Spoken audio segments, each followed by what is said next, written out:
भाइयों, अल्लाह रब्बुल इज़्ज़त के इसमें सिफ़ाती हों या इसमें ज़ाती हों, अल्लाह रब्बुल इज़्ज़त ने उसमें बेतहाशा बरकत रखी है। लेकिन आपको जो आज मैं अमल बताने जा रहा हूँ, इंतहाई मुख्तसर अमल है।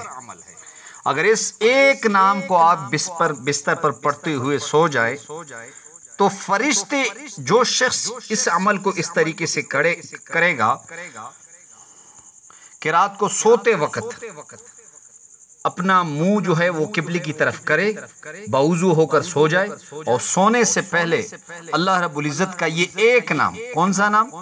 ये नाम है या गनियो या हमीदो, या गनियो या हमीदो। इस एक नाम को अगर आप 101 मरतबा पढ़े, अव्वल और आखिर 11-11 मरतबा दुरूद शरीफ पढ़कर आप फिर इसके मौजिज़ा देखें। 11 दिन के अंदर अंदर अल्लाह रब्बुल इज़्ज़त आपके मसाइल हल फरमाएंगे।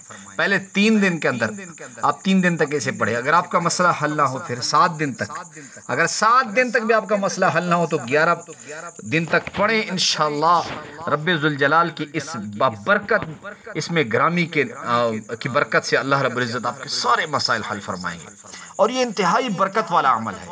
अल्लाह रब्बुल इज़्ज़त के ये नाम है और इन नामों से अल्लाह को पुकारेंगे, या गनी या हमीदो, या गनी तारीफ वाले, ए गनी ज़ात मेरी ज़रूरत कबूल फरमा।